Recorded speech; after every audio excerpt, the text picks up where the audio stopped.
Señor, cantarte una alabanza, cantarte adoración, derramar ese frasco, Señor, que tenemos de adoración ante ti, Señor.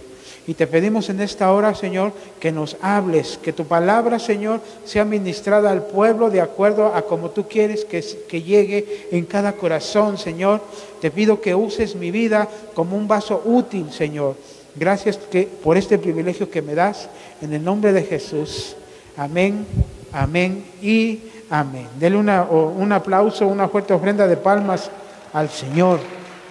Amén. Este es para el Señor, ¿verdad? Como usted se habrá dado cuenta, no sé si usted vio el afiche del tema de este día. ¿Se acuerda? O se lo muestro. Me llamó mucho la atención. Este no es, Esta cosa luego a veces hace lo contrario de lo que uno le dice. Si usted se da cuenta, ¿qué dice ahí? Pero léalo bien. Exactamente. Si usted se da cuenta, tiene un signo de interrogación. Entonces no está haciendo una afirmación, está haciendo una pregunta. ¿Jesús en casa? Y usted puede ver ahí una imagen. Bueno, sabemos que nosotros no nos guiamos por imágenes, pero hay imágenes que nos dan una representación de lo que pudo haber sido el Señor, ¿verdad? Créame que yo traté de buscar la mejor imagen posible de Él, pero es muy difícil encontrar. Sobre todo porque a mí no me gustan esas imágenes en donde a Él lo ponen con una melena muy larga, cuando realmente no creo que el Señor haya sido así, ¿verdad? Porque la Biblia dice que al hombre le es deshonroso traer el cabello largo. Pero bueno, de todas maneras, esa imagen nos representa al Señor que está tocando la puerta. Pero no sé si usted se da cuenta de un detalle. ¿Qué puerta está tocando? Dice el hermano que de las ovejas. A ver, ahora sí que como dice el apóstol, platiquemos. Platiquemos, ¿qué puerta está tocando? Observe bien la imagen, ¿qué puerta está tocando? ¿Qué pasaje le llega a su mente al ver esa? He aquí yo estoy a la puerta y llamo, la hermanita dice que cantar de cantares, la hermanita dice que la puerta del corazón, pero ahí yo no veo ningún corazón. Realmente está tocando la puerta de una casa. Por eso le dije, analice bien la imagen, analícela. No se deje llevar por lo que nos han enseñado. Que mire, lo que dijo la hermanita está bien. El pasaje que el hermano nos mencionó de Apocalipsis, donde dice, aquí yo estoy a la puerta, siempre lo usamos como una figura de que está tocando nuestro corazón. Amén, lo que dijo la hermanita, amén, ¿verdad? Dice la hermana que está tocando la puerta ¿de qué? De nuestro hogar. Exactamente. Entonces yo quiero trasladarle realmente si Jesús está en nuestro hogar. Porque no es lo mismo que Jesús esté dentro de nosotros. No es lo mismo que Jesús viva dentro de nosotros, porque nosotros somos, la Biblia nos compara con casas, ¿verdad? Nos compara como casas, dentro de las muchas comparaciones que nos hace la Biblia. Y entonces yo le decía que esta imagen me llamó mucho la atención, porque está tocando la puerta de un hogar, ¿me entiende? De una casa, de una residencia, de lo que es una residencia, una construcción, pues, vayamos. Entonces, por eso la pregunta en ese tema, ¿Jesús en casa? Si alguien llegara a la casa de usted, ¿realmente Jesús estará ahí? Porque, como le digo, no es lo mismo que esté en su corazón, en nuestro corazón, y amén, y aleluya. Pero también es necesario que esté dentro de la casa. Porque dentro de la casa se suscitan muchas cosas, se mueven muchas cosas, ministramos muchas cosas. Y el Señor puede entrar a la casa y sacar cosas que a lo mejor creemos nosotros que están bien y no es así. ¿Se acuerda cuando dice la Biblia que entró a la casa de Zaqueo? ¿Verdad? Zaqueo era un hombre estafador. Yo me imagino que el hombre era un hombre usurero, aparte de bajito. Porque dice que no alcanzaba, el hombre no alcanzaba, porque pues los hombres más altos que él se tuvo que subir a un árbol, ¿verdad? Pero lo que me llama la atención que cuando el Señor entró en la casa de Zaqueo, lo primero que vio una pantalla, vio un refrigerador nueva generación, una pantalla de las curvas, ¿verdad? Vio un camionetón ahí en el garage. O sea, él vio muchas cosas de lujo, pero el Señor, mire, no dijo nada. ¿Y qué dijo Zaqueo? Señor, mira, todo esto lo que tú ves, mira, mejor yo te tapo los ojos. No veas, no lo veas. Eso es un énfasis mío. Dice, pero todo lo que tengo lo voy a regresar al doble. O sea, el hombre es un estafador, un usurero. Pero entró el Señor y el Señor no le dijo nada. Y solito él sintió en su corazón lo que estaba haciendo mal. Entonces la pregunta es, ¿Jesús en casa? Amén. Entonces vamos a seguir adelante y entonces yo le voy a invitar a que busque conmigo ese pasaje de Apocalipsis, capítulo número 3, verso creo que es el 20. Bueno, esto lo voy a poner de todas maneras, ¿verdad? Apocalipsis 3:20. Esto es para los que nos ven en internet, hacemos la mención de cada pasaje para que ellos también lo puedan buscar. Yo lo encontré en la versión latinoamericana del 95. Me gustó esa versión que mire lo que dice. Mira que estoy a la puerta y llamo. Si uno escucha mi voz y me abre, entraré, ¿en dónde? Dice, entraré en su casa. Las versiones de la versión Reina Valera dice, entraré en él, ¿verdad? Entonces de ahí es cuando agarramos la creencia o tomamos como base de que está hablando de entrar a nuestro corazón. Pero en este pasaje dice ahí, entraré en su casa. Oiga esto, y comeré con él y él conmigo. Qué bendición sería que el Señor entrara a nuestra casa. Pero si entra a nuestra casa, ¿le quedarán ganas de quedarse ahí? ¿Verdad? ¿Le quedarán ganas? Imagínese el Espíritu Santo, hermano, imagínenselo dentro de nosotros. Una vez, fíjese que yo me puse a analizar y la Biblia hace mención de que el Espíritu de Cristo entra en nosotros, lo que antes no hacía. La Biblia dice que cuando el Espíritu de Cristo tomaba la vida de un profeta, era para que él profetizara y después el Espíritu se iba, no permanecía. Entonces la Biblia dice que hoy en día el Espíritu de Cristo entra en nosotros. Perdone, le voy a hacer una pregunta. ¿Será que un espíritu que no venga de Dios puede habitar a la misma vez en muchas personas? No, óigalo, mire, lo que le quiero trasladar es esto. Un espíritu que no sea el Espíritu Santo, que no sea el Espíritu de Cristo, ni el Espíritu de Jehová, que un espíritu venga, que anida en el cuerpo de ella y a la vez en el cuerpo de él, ¿será? No puede. No puede habitar un solo cuerpo. Entonces quiere decir que Él es Dios, ¿verdad? Él es Dios. Entonces Cristo entró en nosotros. Pero hermano, el Espíritu Santo también. Entonces si el Espíritu Santo está dentro de nosotros, imagínense todo lo que tiene que soportar lo que hacemos.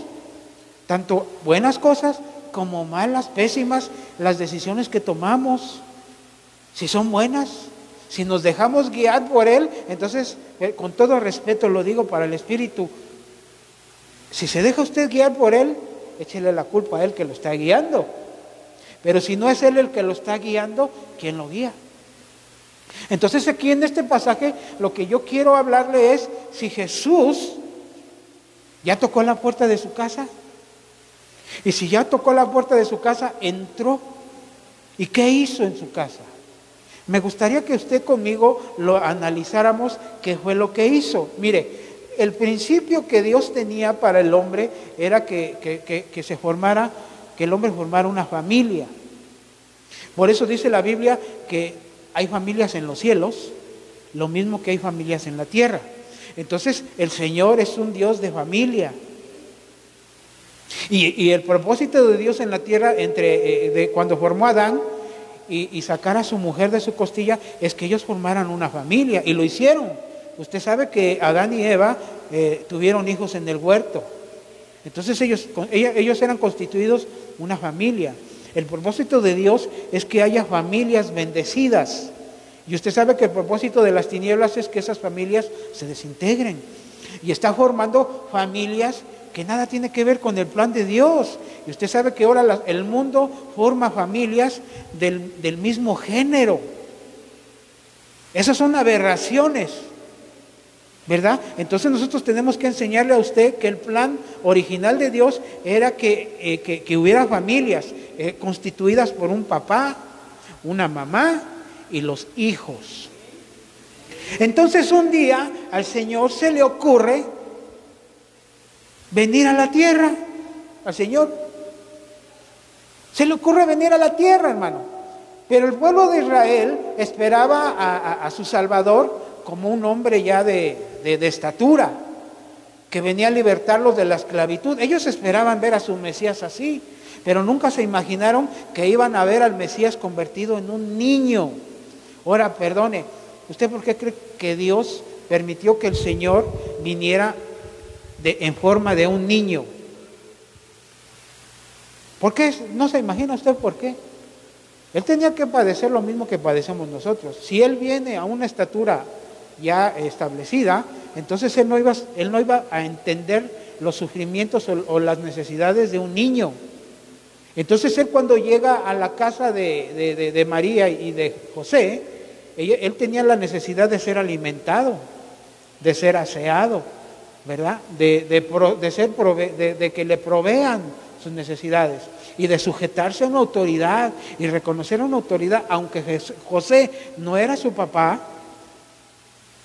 Pero en la tierra la Biblia dice, bueno, no la Biblia, los estudiosos dicen que él era su padre putativo. ¿Usted sabe qué es un padre putativo? Bueno, ¿por qué a los Josés en México, por qué les decimos Pepes? ¿No sabe por qué le dicen Pepes? Pepe, o sea, es la P y la P. Padre putativo. José, como José, originalmente él era el padre putativo de Jesús. Por eso en México a los Josés les dicen Pepes, es la abreviación de padre putativo. ¿Me entiende? Entonces, vamos a seguir adelante en donde vemos cómo el Señor se le ocurre venir a la tierra en forma de bebé, en forma de niño.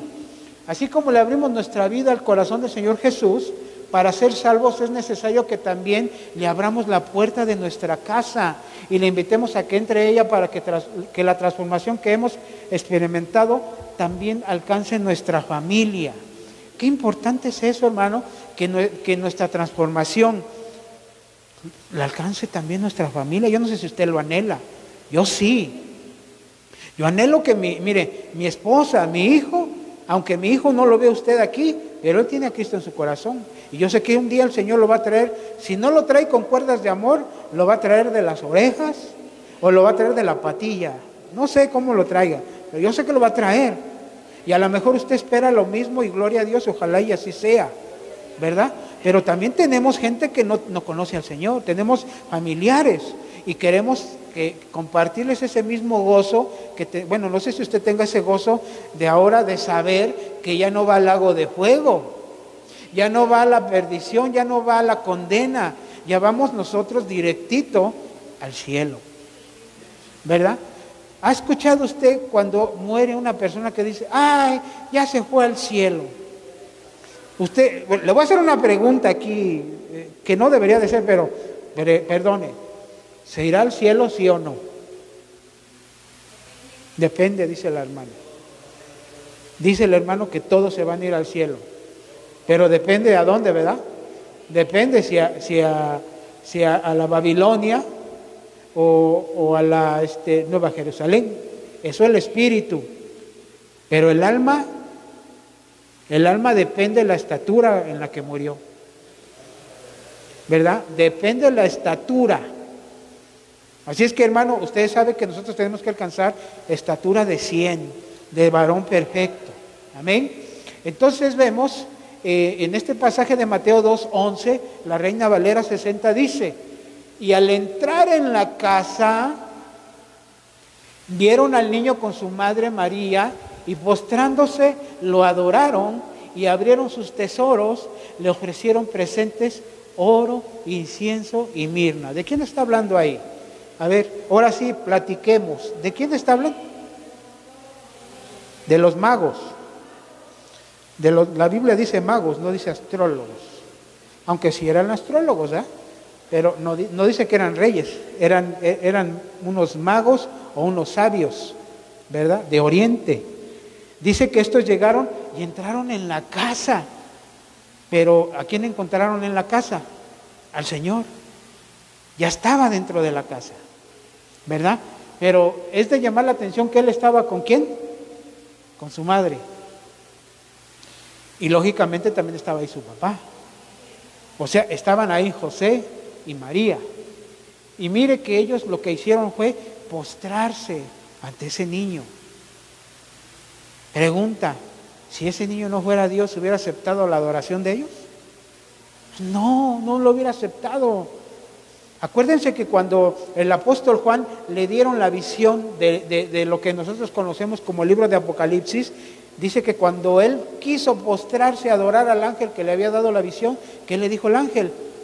No lo hagas porque yo soy un consiervo tuyo. Entonces esos magos se postraron ante el niño. Entonces Jesús es Dios encarnado. Entonces lo que yo le quiero trasladar es esto, amado hermano, que en la casa estaba José y María.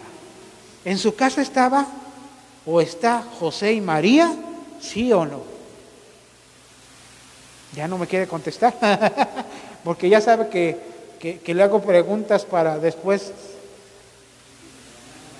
regañarlos. Yo no lo regaño. Si por mí fuera, le aventaría el borradorazo. Hoy tuve el privilegio de sentarme a la mesa con unas maestras. De verdad, hoy tuve un privilegio de sentarme a la mesa con unas maestras. Y qué bendecido es, de verdad. Bueno, ¿estará en su casa José y María? Para entenderlo, primero tenemos que saber qué significa José. La palabra José es una palabra que se desprende de la raíz hebrea original, que significa él añade. Y María significa, oiga, mire, oiga, y hay mujeres que se empeñan en ser llamadas Marías, y María significa rebelde, rebeldía. Entonces, hermano, cuando entra el Señor Jesús, ¿qué va a encontrar ahí? Va a encontrar que hay añadidura de rebeldía en nuestras vidas. Por eso es bien importante que le abramos la puerta al Señor, porque nosotros éramos rebeldes, ¿sí o no? No nos sujetábamos a nadie. Bueno, no sé si usted fue así, pero yo era bien broncudo. Usted no me ve, pero usted ha de creer que yo soy calmado, pero yo era bien broncudo. Yo le echaba pleito a todo el mundo. Nunca nadie me partió la trompa. Ni yo tampoco a nadie. Pero yo era bien broncudo. Lo que me llama la atención que José significa él añade. ¿Añade qué? ¿Añade tristeza? Porque María también viene de una raíz hebrea que significa Mara. Y Mara significa amargura. Entonces, hermano, perdone, habíamos en la casa gente amargada, ¿verdad? Con una amargura, con un rencor, y eso se vuelve odio. Entonces, ¿qué quiere decir? Que si estamos amargados, eso añade rencor, eso añade odio, eso añade rebeldía, eso añade contienda, enfermedades también, ¿sí o no? Entonces lo primero que va a hacer el Señor al entrar a la casa es echar fuera a José y a María, con todo el respeto. Pero yo le estoy hablando del significado de sus nombres. Y entonces, ¿qué viene? ¿Nosotros no teníamos gozo o sí?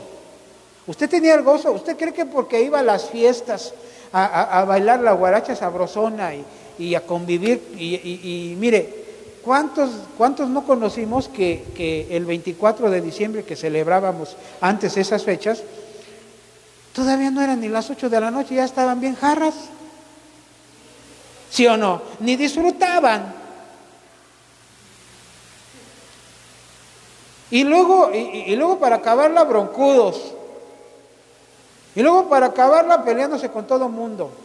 Tiempo de nostalgia y peleándose porque, ay, me acuerdo cuando tú me hiciste eso. Ah, pero tú también me hacías esto. Y empiezan los pleitos.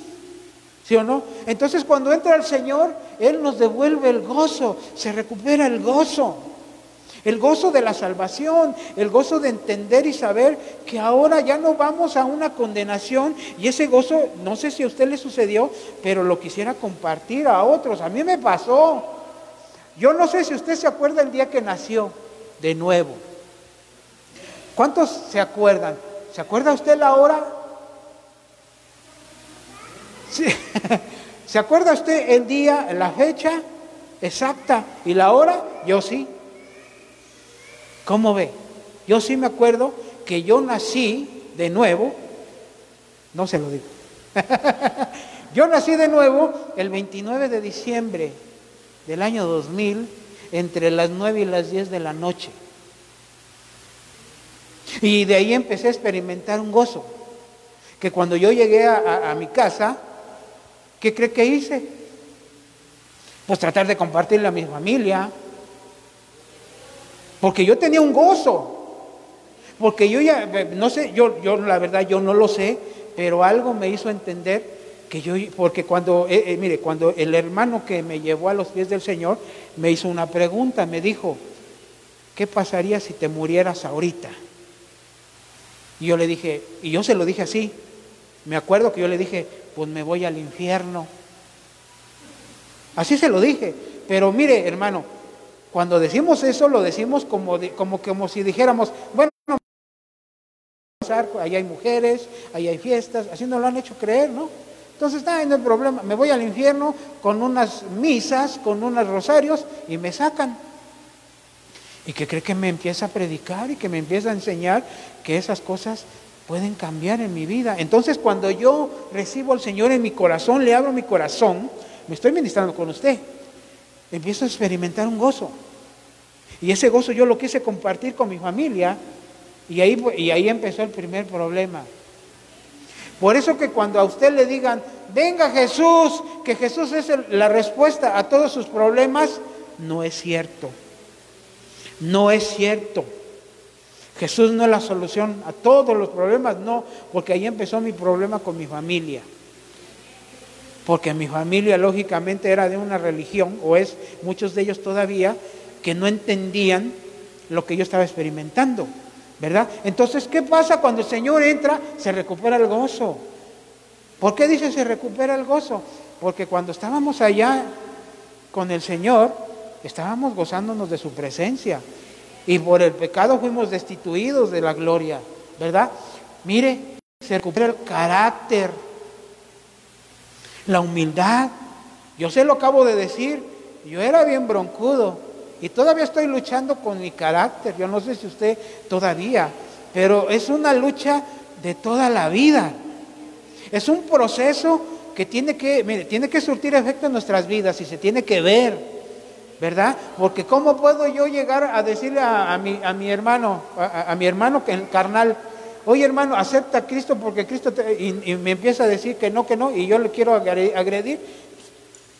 ¿Cómo lo voy a llevar a los pies del Señor si Él ve que no cambio? Entonces, ¿qué empieza a cambiar el Señor? Nuestro carácter, nos volvemos más humildes. Tenemos que volvernos humildes. Los tesoros, darle el corazón al Señor, la presencia del Señor en nuestras vidas, eso produce que nosotros le entreguemos todo lo que tenemos. No sé si usted ya lo hizo, pero si no lo hizo, tenga la confianza de que un día lo va a hacer. Y lo tenemos que hacer, entregarle todo al Señor. Mire, usted ya lo está haciendo porque usted está aquí, a pesar de hay unos que vienen de Nesa, hay unos que vienen de Cuautitlán, el hermano, no, ¿de dónde viene usted? ¿Sí? Ah, él vive aquí cerca. Bueno, no está tan cerca Tutitlán, pues no. Fíjese, la mayoría de los que estamos en este lugar venimos de lejos. Y de los que viven aquí también vienen, porque hay muchos que viven aquí a la vuelta y ni vienen, ¿verdad? Entonces, amado hermano, lo que yo le quiero trasladar en ese sentido es todo lo que el Señor nos recupera o todo lo que pasa en nuestras vidas cuando el Señor entra a nuestro corazón. ¿Cuántos dicen amén? ¿Verdad? Entonces, ¿ya experimentó esas actitudes? ¿Ya sacó usted a María y a José de su vida? ¿Ya lo sacó? No que se cambie el nombre, porque si usted se llama María, pues ya se amoló. No se lo va a cambiar. Si usted se llama Guadalupe, pues ya que le queda. ¿Sí o no? Bueno, usted lo dijo, yo no sé. Bueno, Mateo 23, 29, versión de las Américas. Dice así, se lo voy a leer. Dice, cuando entró Jesús en la casa del oficial y vio a los flautistas y al gentío en ruidoso desorden, les dijo, retiraos porque la niña no ha muerto, sino que está dormida. ¿Y qué dice? Se burlaban de él. Cuando nosotros, después de haber experimentado el nuevo nacimiento, empieza una lucha, una lucha con gente que se va a burlar de nosotros, ¿sí o no? Bueno, para empezar, entró a la casa de Jairo. En ese pasaje nos habla que entró a la casa de Jairo. ¿Usted es Jairo? Ya ni me quiere contestar, ¿verdad? ¿Usted es Jairo? ¿Sí o no? ¿No es Jairo? ¿Sí o no? ¿Quién sabe? Ahorita me va a contestar. Jairo, mire lo que significa. Jairo significa glorioso, iluminado. ¿Qué quiere decir, hermano? Que cuando Cristo entra a nuestra casa, empieza un proceso de glorificación. Nosotros vamos de gloria en gloria. Nosotros somos luz. La Biblia dice que nosotros también somos la luz del mundo. Entonces tenemos que iluminar en medio de las tinieblas.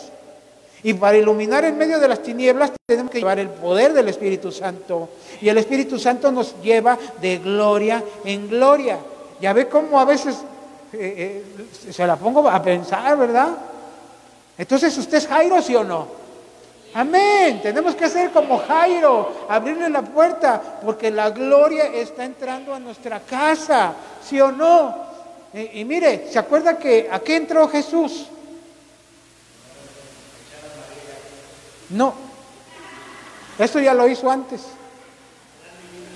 A darle vida a una niña. Porque este oficial fue a pedirle que resucitara a su hija. Entonces hay tipos de muerte. ¿De quién? De un hijo, de un familiar, divorcios, enemistades. ¿Qué hay en un hogar sin Dios? Mire todo lo que hay en un hogar sin Dios, amado hermano. Muerte espiritual, ya estábamos. Divorcios, porque se pelean de todo, hermano. Y ¿sabe qué es lo más terrible? Que hay muchos que aún siendo cristianos se separan, se pelean, se agreden, se insultan. Puede ser que sí, hermano. Puede ser, mire, puede ser que, porque mire, lo que yo le estoy trasladando es desde el nuevo nacimiento hasta que nos vamos a ir. Entonces, ya pasamos la etapa en que sacamos a María y a José. Entonces ahí ya estamos experimentando el nuevo nacimiento. Pero ahora, acuérdese que cuando nosotros venimos a los pies de Cristo, no cambiamos luego. Es un proceso. Entonces puede ser que cuando Cristo entra a nuestra casa esté arruinada con connotaciones de divorcio, nuestros hijos haciendo su voluntad, yendo a donde se les pegue su gana. Entonces, quizás sí sean nacidos de nuevo, pero traen arrastrando la vida que llevaban cuando todavía no conocían al Señor. Entonces, el propósito del Señor es arreglar la familia, ¿verdad? No solucionar los problemas, porque los problemas en una familia siempre va a haber, siempre vamos a tener problemas con nuestros hijos, siempre vamos a tener problemas con nuestro cónyuge. Siempre, y mire, si vivimos en la casa de nuestros suegros, vamos a tener problemas con los suegros, aunque los suegros sean cristianos. Si vivimos en la casa de nuestros padres, vamos a tener problemas con ellos. Cristo no va a solucionar esos problemas, pero sí va a buscar el Señor que se reúna, que se vuelva a unir una familia. El propósito del Señor es que haya familias en orden, en orden. Porque Dios es un Dios de orden, ¿verdad? Entonces Él nos está llevando a que haya un orden familiar. Entonces, hermano, cuando Cristo entró a la casa de esa niña, la entró a resucitar. Entonces, ¿qué quiere decir? Que tenemos la esperanza de que si tenemos hijos, tenemos familiares que están muertos, el Señor los va a resucitar. Pero para eso tenemos que permitirle la entrada, ¿sí o no? Ay, hermano, aquí nos vamos a meter en problemas. ¿Qué escucha usted en su casa? Por eso le decía, ¿qué soporta el Espíritu Santo dentro de usted? Cuando usted va en un transporte público, pues ya que le queda escuchar lo que trae el chofer. No le puede decir, chofer, yo soy cristiano, cámbiale. Se la va a recordar. Y a mí qué me importa, le va a decir. Tampoco vamos a esperar a un chofer cristiano, porque no. Yo sé que los hay, pero para encontrarlo, y si lo encontramos, no sé, a lo mejor hasta ya está contaminado igual que ellos. Entonces, la música fúnebre, ¿se acuerda que dice la Biblia que cuando el Señor llegó a la casa de Jairo, estaban unos músicos? En aquel tiempo se acostumbraba que cuando una persona fallecía, contrataban a músicos para que ellos entonaran cantos o cánticos fúnebres. Y también contrataban a mujeres lloronas que hacían gran alboroto, que hoy en día también. Fíjese que le voy a contar una historia que pasó de un concuño que murió, que le decían el Maderas, ¿te acuerdas, Saga? Mi cuñada hermana Sagrario, ¿se acuerda de un concuño que tuvimos? Que le decían el Maderas, y un día se le ocurrió morirse porque se cayó de una escalera. Que le quedaba, ¿verdad? Entonces cuando le llevaron al panteón, allá habían unas lloronas. Querían que las contratáramos para llorarle al muerto. Y lo peor del caso, que las lloronas que llevábamos le estaban llorando a otro muerto. Imagínense, mi esposa, una de ellas, junto con otras, le estaban llorando al varón, pero el varón equivocado. Estaban haciendo su alboroto. Entonces, música fúnebre, ¿qué quiere decir? Que, hermano, el Señor, yo no estoy diciendo que sea pecado que usted escuche música, ni tampoco secular, porque hay música que puede relajarlo, ¿no? Pero hay de música. Entonces, hermano, dice que hay música que no edifica, que lo único que nos lleva es al desorden, a la seducción, mire, provoca dolor, tristeza, nostalgia, porque ellos estaban entonando cánticos por lo que estaba sucediendo en ese momento, a una muerta, a un muerto. Y usted sabe que cuando estábamos perdidos anteriormente, cuando celebrábamos el 24 de diciembre, ¿qué música escuchábamos? La puerta negra se está cerrando. ¿Cuál, mi hermanito? Lola Beltrán, Lola la Grande, dice.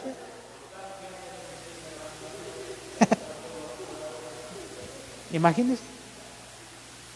Lola la Grande, Vicente Fernández, José José Alfredo Jiménez. Grabé en la penca del maguey, todavía estará el nombre ahí. Usted le da risa, ¿verdad? Pero si usted va a ver esa penca, todavía va a tener el nombre ahí, ¿verdad? Entonces, hermano, ¿qué quiere el Señor que saquemos de nuestra casa en torno a la música? Lo que no nos edifica, lo que nos está llevando a la tristeza. Mire, dice la Biblia que Dios nos lleva a la tristeza para arrepentimiento, que no es la misma tristeza que lleva el mundo. La tristeza que lleva el mundo se le llama depresión, que termina en muerte. Y la tristeza del Señor es cuando usted está en una alabanza, en una adoración. ¿A poco no le dan ganas mire, a mí me ha pasado. Cuando yo, usted sabe que ahorita tenemos el negocio de las frituras, y yo pongo alabanzas. Y cuando están las alabanzas de adoración, hermano, ¡ay, cómo ministran! Y entonces a veces vienen a comprarme y yo, hijo, me tengo que estar limpiando los ojos. Y me dicen, ¿le pasa algo? No, es que me arden mis ojos. Pero empiezo a sentir un sentimiento no de tristeza, sino de gozo, porque siento la presencia del Señor ahí. La música me está ministrando.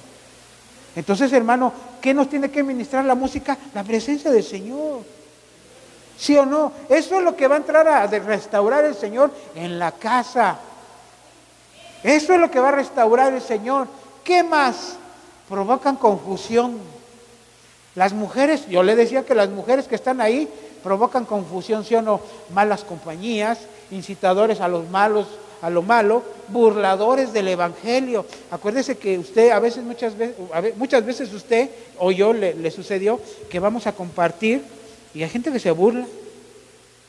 O mire, hermano, perdone, a veces las malas compañías nos hacen tomar decisiones que provocamos que gente se burle de nosotros y se está burlando del evangelio.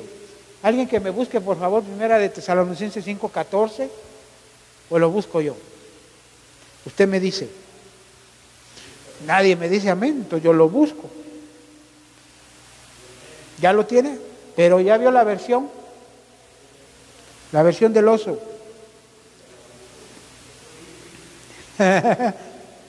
¿Ya la encontró? Un micrófono para el hermano, por favor, para que lo lea. ¿No la tiene? Si se la gano, ya la gané. Mire lo que dice la versión del oso, perdón. También os rogamos, hermanos, que amonestéis a los que andan, ¿qué? Desordenadamente. Ahí yo le puse Primera de Tesalonicenses 5:14, inciso A. ¿Por qué el inciso A? Porque la primera parte hasta ahí donde dice que amonestemos a los que andan, ¿qué? Desordenadamente. ¿Qué es andar desordenadamente? Hacer su voluntad, comportarse como bien. Yo le puedo llamar la atención a usted, ¿sí o no? Ahí dice que le llamemos la atención a los que andan desordenadamente. ¿Qué es andar desordenadamente? Entrometiéndose en todos lados. Andar de chismosos, chismosas. Lo peor que puede haber es que haya mire, si una mujer se ve mal, imagínese un hombre andar de chismoso, andar de verdulero. Y conozco hombres que así andan, perdón la expresión, pero usted sabe que en México tenemos la costumbre de llamarle a un hombre verdulero, ese que anda de chismoso, hablador, grosero, ¿sí o no?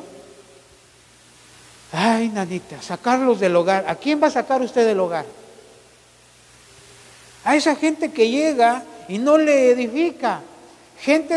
Mire, ¿sabe qué me llamó la atención? Que la palabra gente en el pasaje original, cuando Jesús entra a la casa de Jairo, dice que encontró gente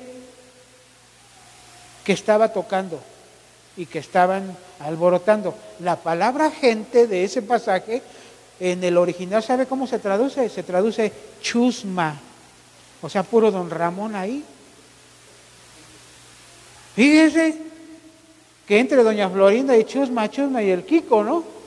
Pero me llamó la atención que la palabra gente en ese pasaje de Mateo es la palabra que se traduce como chusma. Y la Biblia en Números 11:4 dice que cuando el pueblo de Israel salió de Egipto, iba una chusma con ellos. Y esa chusma los incitó. Por favor, búsqueme esa versión, mi amado, si usted lo tiene, Números 11:4 de la Serafina Ausejo. Búsquemela, por favor. Mientras yo le platico esto, que dice la Biblia que esa chusma incitó al pueblo de Israel a querer que se regresara. ¿Qué quiere decir eso? Que vamos a tener en la casa chusma. Y usted tiene que ser como Kiko.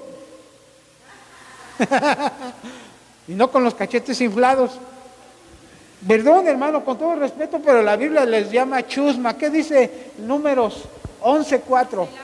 Serafina Usejo. Dice, y la gente exagera que se mezcló con ellos. No, perdón. Hermanita, la versión Serafina Usejo. Ahí lo dice, mire. La versión Serafina Usejo.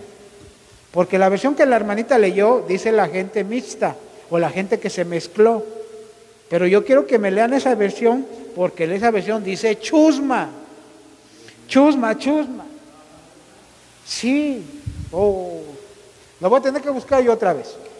No le digo. ¿Cómo? ¿Cómo no? Números 11:4. Hay una versión que dice la gente del vulgo, ¿verdad? Hay una versión que dice gente del vulgo. Mire, una de las versiones que tengo que dice una chusma de gentes que se había mezclado con el pueblo sintió tan insaciable apetito que incluso los hijos de Israel rompieron a lamentarse de nuevo y decían, ¿quién nos diera a comer carne? Entonces esa gente, ¿ya encontraste en la versión? Dice chusma, ¿sí o no? Bueno, esa gente incitó a que coman carne. Entonces quiere decir que usted bien espiritual lo van a querer volver bien carnal. Usted es vanidoso y usted es esclavo de la tecnología. No va a faltar alguien que llegue con un celular mejor que el suyo. Y usted lo va a querer mejor que el de él. Y si usted no tiene dinero no le va a importar. Así era yo. No estoy diciendo de usted. Pero hay gente que lo va a incitar a la carnalidad. Y tienes esa pantalla, esa pantalla ya está vieja, no, las de ahora son las HD Ultra, no sé qué. Y le van a picar el gusanito. ¿Qué? ¿No tienes internet con canales? Yo tengo 350, no los ve todos, pero tiene ¿y usted lo va a querer? ¿Qué? ¿Tienes un coche? Esa posilga, hasta parece de leña, ya todo el humo que avienta. Pero mira mi camioneta, ese último modelo. Y lo van a incitar a la carne. No sé si me está entendiendo. Que va a haber gente que va a venir y lo va a tratar de incitar a regresar a la carnalidad. Usted se va a mostrar bien espiritual. ¿Cuántos hay espirituales aquí? Amén. ¿Tan poquitos? Todos los demás ya los incitaron. Saque a la chusma de su casa. Saque a la chusma de su casa. ¿Ya ve cómo hacen enojar al maestro? Bueno, sigamos. ¿Qué más? Y todavía no acabo. Híjole, no puse mi reloj, ¿por qué? ¿Cuánto llevamos? ¿40 minutos? ¿40 minutos? Ahí, nanita. Bueno. lo que Amén. Bueno, ya entendió lo que tiene que sacar usted de su casa, las malas compañías, hermano. El Señor le va a ayudar a echar afuera las malas compañías, porque va a haber malas compañías que lo van a incitar a la carnalidad. No sé si me dice amén, o aunque no me diga amén. Mateo 9:25 dice, pero cuando la gente había sido echada afuera, ¿qué dice? Entró, tomó de la mano a la niña y ella se levantó. ¿Qué quiere decir ahí? Y creo que no le puse el pasaje que quería que leyéramos. Déjeme ver si sí. Espéreme tantito, espéreme si es ahí. ¿Qué dice? Por favor, búsqueme a alguien. Segunda de Juan 1:10. La versión que usted quiera. Segunda de Juan 1:10. ¿Qué dice?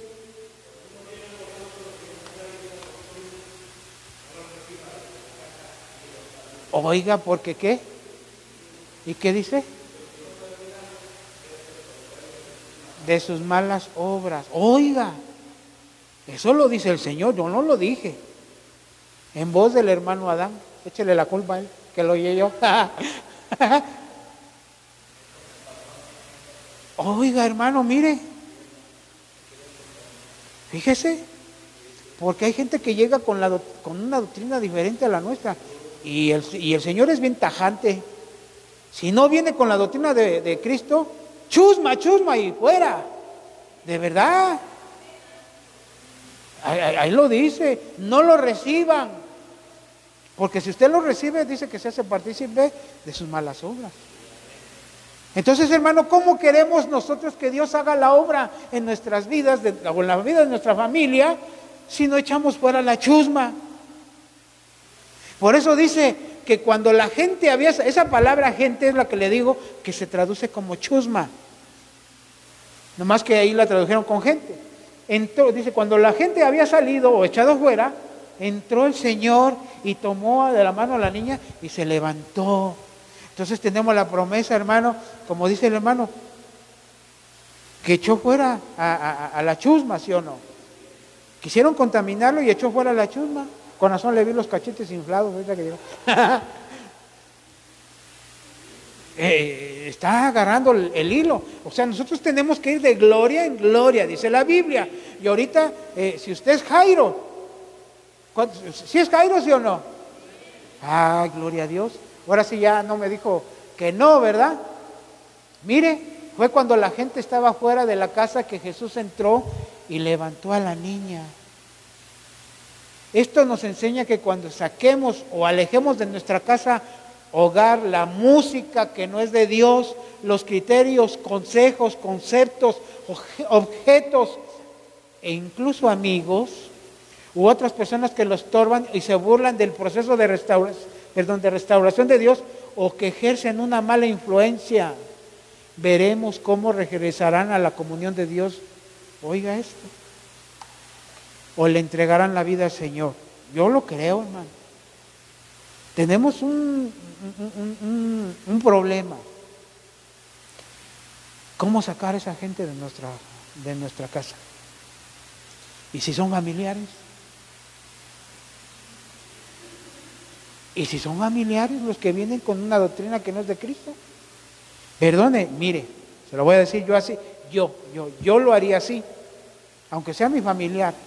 Si va a contaminar a mi esposa y a mi hijo, sáquese, porque yo tengo responsabilidad sobre ellos. Yo voy a responder por mi esposa y mi hijo. No sé si me está entendiendo. Usted va a responder por quienes Dios los puso bajo su cobertura. Y aunque sea su familia, ¿no? ¿Amén o no? Ay, nanita, y todavía me falta un montón y todo, ya me queda poco tiempo, ¿verdad? Yo no respondo. Amén. Citas paralelas, mire, para la siguiente gloria. ¿Se prepara para la siguiente gloria?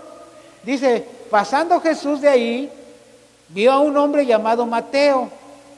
Oiga esto, que estaba sentado al banco de los tribunos públicos y le dijo, sígueme, y se levantó y le siguió.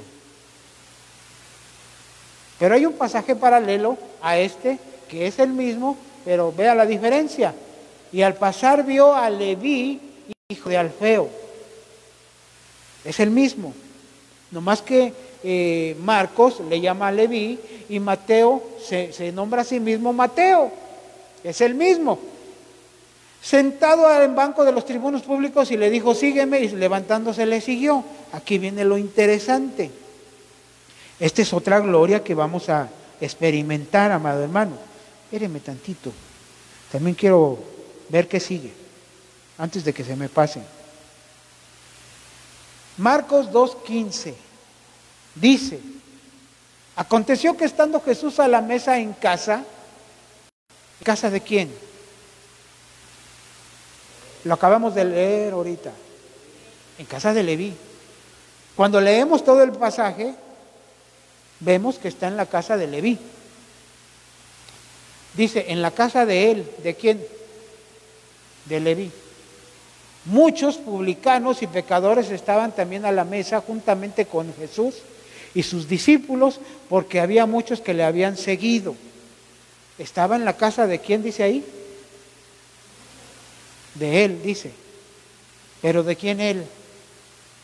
De Mateo. Por eso le puse pasajes paralelos.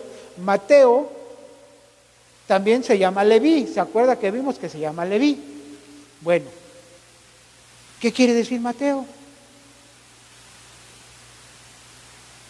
Si yo le preguntara a usted es Mateo, no me va a decir amén, ¿verdad? Hasta que lo vea. Bueno, Mateo. ¿Sí es o no usted Mateo? Regalo de Jehová. Entonces, ¿qué va a encontrar el Señor? ¿Qué vamos a encontrar en el Señor? Un regalo de Jehová. ¿Cuál fue el regalo de Jehová? Su sacrificio, su bendición. Pero mire, ¿qué quiere decir Leví? Bueno, para empezar, ¿dónde estaba el Señor? Dentro de la casa, sentado a la mesa. Entonces, hermano, uno de los regalos... Ahora, ¿por qué? ¿Qué pasó ahí? Chanfle. ¿Qué creen que se me olvidó? Mi cargador. ¿Me lo traes, Paulita? Ahí está en mi mochila. Ahorita lo cargamos. Sí, está atrás. Se me olvidó mi cargador. No, acá está. Y no lo conecté. Acá está. Chanfle. Ahorita lo ponemos, no se preocupe. Espérenme. Ahorita. De todas maneras, yo se lo voy a seguir explicando. Mateo significa regalo de Jehová. Pero dice la Biblia, en el pasaje que leímos, que él estaba sentado a la mesa con publicanos y pecadores. ¿Sí o no? ¿Cuántos pecan? ¿Usted peca o es una fábrica de pecado? ¿Qué me dice usted? ¿Qué me contesta? Ya lo puse a pensar, ¿verdad? ¿Usted peca o es una fábrica de pecado? Nosotros pecamos, pero no somos fábrica de pecado. Nosotros pecamos. Entonces nosotros tenemos el regalo y privilegio de parte de Dios de sentarnos a la mesa del Señor. ¿Qué quiere decir sentarnos a la mesa? La Santa Cena. La Santa Cena, para que usted la apunte. Se sentó con publicanos y pecadores, hermano. Nosotros no teníamos esa bendición, mas sin embargo el Señor nos da la bendición de sentarse a la mesa con nosotros. Cuando nosotros participamos de la mesa del Señor, Él se sienta con nosotros. ¿Por qué? Porque va a haber religiosos que lo van a condenar a usted y a mí. Va a haber religiosos que le van a hacer creer que usted no es digno de sentarse a la mesa del Señor. ¿Sí o no? Hay congregaciones en donde hay hermanos que les han dicho antes de participar de la cena: hermano, ¿usted está bautizada? No, entonces no. ¿Usted está casado? No, entonces no. ¿Usted está así? Y a todo el mundo le anda negando la Santa Cena del Señor, puro religioso. ¿Y dónde dice que alguien nos la tiene que negar? ¿Y dónde dice que alguien nos tiene que preguntar si somos dignos o no? La Biblia dice que nos examinemos, ¿sí o no? La Biblia dice que nos examinemos nosotros, no dice que lo examine, con todo respeto lo digo, no dice que lo examine el pastor, no dice que lo examine el hermano Marcos, no dice que lo examine el que esté de turno, dice que se examine usted. Entonces, hermano, va a haber religiosos que le van a impedir participar de la cena del Señor. ¿Qué beneficios tenemos de participar en su mesa? Perdón de pecados, ¿qué más? ¿No lo escuché? Romper genética, ¿qué más? Tenemos derecho al lugar santísimo, ¿qué más? Transformación de nuestro cuerpo, ¿qué más? Comunión con el Señor. Ya se tardó eso, ¿verdad? Ay, Dios mío. Bueno, Leví, ¿qué significa Leví? Significa unido. Quiere decir que participar de la mesa del Señor nos va a unir al Señor en su cuerpo y en su sangre. Acuérdese que nosotros participamos de pan y vino, cuerpo y sangre. Cuando nosotros participamos del pan, el cuerpo empieza una transformación en nuestro cuerpo, Usted no la ve, yo tampoco, pero Dios sí. Cuando participamos del vino, el vino empieza a transformar, a anular ancestros en nuestra sangre. Entonces, ¿qué sucede? Que Cristo se hace uno con nosotros, estamos unidos a Él. Por eso Mateo significa regalo de Dios. Y Leví era hijo de Alfeo, ¿sí o no? Ahí ya comenzó esto, creo. Ahorita, espérese. Ahí, nanita. Ya se lo voy a poner. Aguántenme. Ya que vamos a acabar, ¿verdad? ¿Cuánto llevamos, hermano? Chanfle. Al feo o al guapo. Al feo, ¿sabe qué significa? Significa cambiar, transformar. Entonces, cuando Jesús entra a la casa de Mateo, Leví, hijo de Alfeo, cuando Jesús entra a nuestra casa, nosotros somos unos Mateos, ¿sí o no? Porque somos regalo de Jehová. Y entonces el Señor tiene que transformarlo a usted en un Leví, un unido hijo de Alfeo, de transformación. ¿Qué pasó, Tess? Se está cargando, aguántese. Mientras seguimos. Amén. No se aburra. Busque por favor Mateo 9:28. Ya voy a acabar. Ay, nanita, ya voy a acabar. Entonces, hermano, otra transformación, otra gloria cuando el Señor le abrimos la puerta es que nos convertimos en regalo de Jehová. Participamos de la mesa del Señor. Perdone, hay gente que ha venido y para mí ha sido triste ver que no quieren participar. La verdad es triste, para mí es triste. ¿Sabe por qué? Porque, mire, hemos enseñado, y usted lo sabe, que los que participan de la mesa del Señor también son los que están buscando ser esposa del Señor. Yo quiero ser esposa del Señor, entonces tengo que participar de la mesa. Él me está invitando.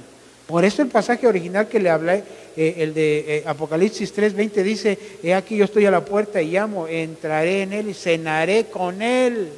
Y nos está ofreciendo pan y vino, y Él conmigo, y si no queremos cenar con Él, pues quiere decir que no queremos nada con Él.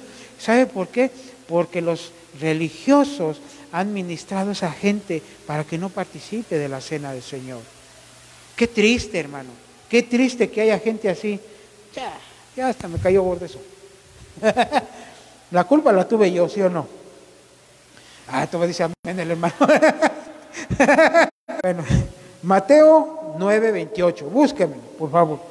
Mateo 9:28 dice: y después de haber entrado en la casa, estamos hablando de la casa de Mateo, todavía, se acercaron a él los ciegos, o sea, está hablando de dos ciegos, pero en este pasaje dice: se acercaron a él los ciegos, y Jesús les dijo: ¿creéis que puedo hacer esto? Y ellos le respondieron: sí, Señor. ¿Qué buscaban esos ciegos? Sanidad. Pero llama la atención, si usted lee todo el pasaje, todo el capítulo, dice que cuando Jesús venía de haber levantado a la hija de Jairo, iba de regreso a la casa de Leví, y dos ciegos escucharon que iba pasando el Señor y empezaron a gritarle: Jesús, hijo de David. Y el Señor no les hacía caso. Y el Señor se le ocurre entrar otra vez a la casa de Mateo, y es cuando los ciegos lo siguieron a él. ¿Sí ha leído ese pasaje? Espero que lo haya leído. ¿Usted cree que no quiere cargar esto? Qué bárbaro. Ya sé por qué.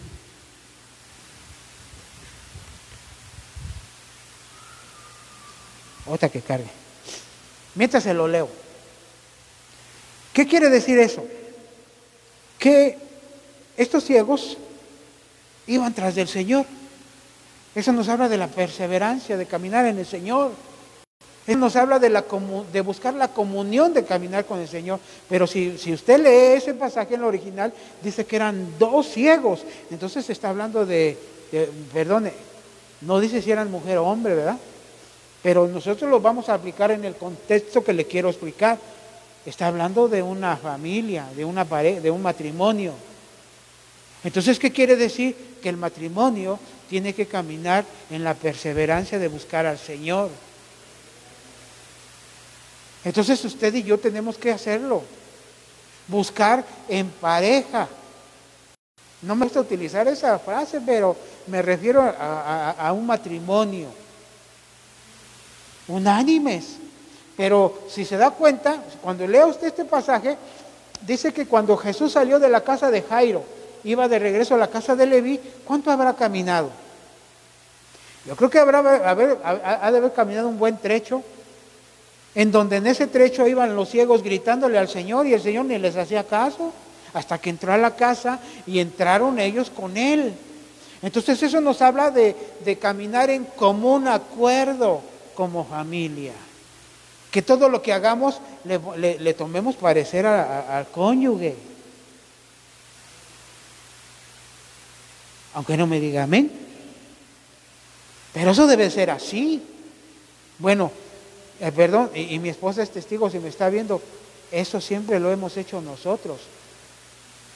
Claro, algunas veces yo sí he tomado decisiones por mí, pero lo más lógico y normal es que si esos dos nos están hablando, que los dos llegaron hasta la casa donde entró Jesús, quiere decir que los dos no cejaron en el empeño de buscarlo, tomaron la decisión los dos de que llegarían hasta donde estaba el Señor para que el Señor les hiciera caso. Hermano, a veces usted está en oración, ¿sí o no? Y parece que no lo están escuchando. Y pareciera que no pasa nada. No sé si le ha pasado, o yo soy el único que le pasa eso. Pero a mí me ha pasado, hermano, que pareciera que ya no sirvió esta cosa. Entonces, hermano, para cualquier decisión tenemos que tomar el común acuerdo como pareja, como familia, como esposos. Tomar decisiones los dos. ¿Sabe por qué yo tomaba las decisiones con mi esposa? Para que ella no me echara la culpa si nos equivocábamos, que no me echara la culpa que yo tuve la culpa. De verdad. Yo sí, ¿qué te parece? ¿Hacemos esto? Así. Y si nos salía mal, acuérdate que los dos tomamos la verdad. Si no, pregúntale a mi esposa ahora que venga. Ahora sí que, amén. Así que lo que le estoy diciendo es la verdad. Entonces, hermano, tome decisiones en pareja. Eso nos está ayudando a que, acuérdese que dos cabezas piensan mejor que una. A veces nosotros podemos tomar una decisión visceral o con la calentura del momento de una emoción y el otro con la cabeza más fría puede pensar un poco más adecuado, ¿sí o no? ¿Qué más pasó ahí? ¿Qué más? Ya me dan ganas de patear eso. La fe, la perseverancia que ellos tenían. Mire, por favor, búsqueme Lucas 5:17. Ellos no perdieron la fe. Ellos no perdieron la esperanza de que el Señor los fuera a sanar. Pero me llama la atención que estando ciegos, lo siguieron. ¿Cómo es que lo siguieron estando ciegos? ¿Qué fue lo que los motivó? ¿O cómo es que ellos llegaron, hermano? A ver, usted cierre sus ojos y camine a la puerta a ver si llega. Podrá llegar a la puerta, pero se va a dar un coscorronazo porque no va a saber dónde está. ¿Verdad? El amor, dice la hermana. Lucas 5:17, ¿qué dice? Póngale un micrófono al hermanito. La que quiera. Ya hasta se la saben, ¿no? La que usted quiere, la Reina Valera. Sí. Antes de que lo regañe, le dio un borradorazo. Un día sí, que él estaba enseñando, estaban ahí sentados algunos fariseos y maestros de la ley que habían venido de todas las aldeas de Galilea y Judea sí, y de Jerusalén. Amén. Y el poder del Señor estaba con él para sanar. ¿Qué más? Y unos hombres trajeron... ¿Sí? 5:17 al 20. Al 20. Lucas 5:17 sí, al 20. Unos hombres trajeron en una camilla a un hombre que estaba paralítico y trataban de meterlo y ponerlo delante de Jesús. No hallando cómo introducirlo debido a la multitud, subieron a la azotea y lo bajaron con la camilla a través del techo, poniéndolo en medio delante de Jesús. Y al ver Jesús la fe de ellos, Oiga eso, dijo: hombre, tus pecados te son perdonados. Amén. Pregunta, ¿la fe de quién era? Del paralítico no. La fe era de los que lo llevaban. El paralítico no. Él ni siquiera se daba cuenta de dónde lo llevaban. ¿Sabe qué quiere decir eso? Intercesión. Intercesión. Porque usted cuando intercede por alguien, a lo mejor él ni se da cuenta, pero usted por fe está intercediendo por alguien. Entonces esos hombres tenían fe de que el Señor podía sanar a su amigo o su familiar o lo que sea. El familiar no tenía fe, porque la Biblia no dice que la fe era de él, la fe era de los que lo llevaban. Eso nos está hablando de intercesión, que usted y yo vamos a interceder con fe por los que están paralíticos, por la gente que no tiene al Señor, por la gente que no camina en la voluntad de Dios. Por eso nosotros tenemos un grupo de oración en donde nosotros somos esos 4 hombres que estamos orando por fe por los que están pidiendo paralíticos, ¿sí o no? Entonces la fe es de usted y mía. Jesús vio la fe de usted y mía. Tiene que haber fe de usted y mía, porque sin fe es imposible agradar al Señor. Entonces esa es otra gloria para usted y para mí. Póngase de pie, hermano. Ya ni acabé. Dice que les devolvió la vista. ¿Qué nos habla, hermano? Nos está hablando de revelación. Nos está hablando de revelación, pero no solamente de revelación, nos está hablando de tener visión. Hermano, usted tiene que tener una visión. Usted tiene que tener una meta. Usted tiene que tener un propósito. Entonces la visión para un propósito en nuestras vidas, el Señor nos la va a dar. Si usted tiene el propósito de casarse, el Señor le va a dar esa visión, le va a dar la revelación con quién se va a casar. Si usted tiene el propósito de terminar una carrera, o de estudiar, o de comprar una casa, o de, no sé, cualquier necesidad que usted tenga, cualquier visión que usted tenga, tiene que ser bajo la dirección del Espíritu del Señor. Porque para eso usted y yo, para eso nosotros somos unos Leví, unos Mateo, unos Jairo. Qué bendición, hermano. Qué bendición es que tengamos la dirección del Espíritu Santo en nuestras vidas. Por eso, hermano, mire, todo lo que vaya usted a realizar, todos los proyectos que usted tenga, todos los proyectos que tengamos, tanto personales como familiares, todos tienen que ser bajo la dirección del Señor. Usted no haga las cosas por sus propias fuerzas, por su propia voluntad. Pida consejo, pida oración. Nosotros estamos bajo una cobertura. Y Dios mire, hermano, y yo se lo he dicho a la hermanita Nancy, Dios le dio al pastor la gracia de ser una persona que da un consejo acertado. Y usted es un pastor que sabe dar una buena dirección. Entonces todo lo que hagamos, hagámoslo bajo nuestra cobertura.